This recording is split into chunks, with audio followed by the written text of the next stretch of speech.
रोहित पवार आणि जयंत पाटलांमध्ये उघड संघर्षाची परिस्थिती निर्माण झाली आहे। जयंत पाटलांनी प्रदेशाध्यक्ष म्हणून काही सेलमध्ये व्यवस्थित काम न केल्याचा आरोप केलाय। प्रदेशाध्यक्षपदाच्या शर्यतीत आपण नसल्याचं त्यांनी सांगितलं असलं तरी जयंत पाटील पुन्हा प्रदेशाध्यक्ष नकोत अशी भूमिका त्यांनी मांडली।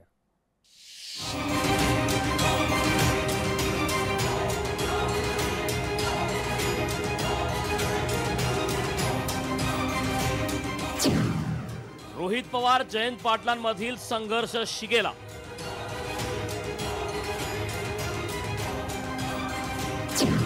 जयंत पाटलांनी अनेक सेलमध्ये काम न केल्याचा आरोप।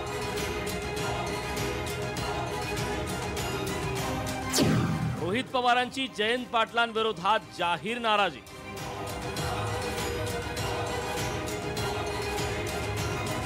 राष्ट्रवादी शरद पवार पक्षात जयंत पाटील विरुद्ध रोहित पवार यांच्यातला संघर्ष दिवसेंदिवस वाढत चाललाय।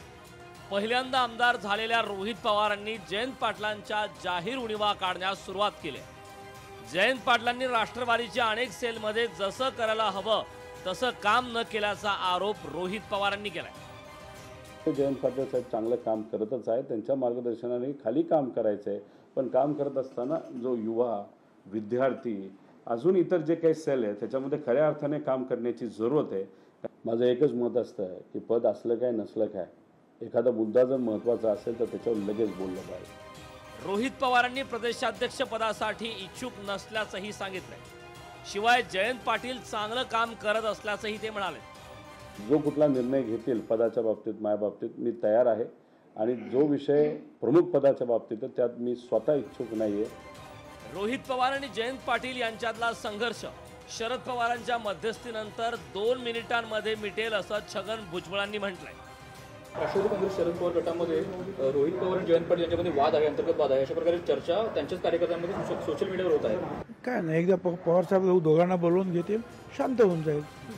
रोहित पवार शरद पवारांसमोर जयंत पाटलांविरोधात जाहीरपणे बोलू लागले, त्यामुळे शरद पवारांचा जयंत पाटलांच्या प्रदेशाध्यक्ष पदाला विरोध तर नाही ना, अशी चर्चा जयंत पाटलांच्या समर्थकांमध्ये सुरू आहे। विनोद राठोड, लोकशाही मराठी, मुंबई।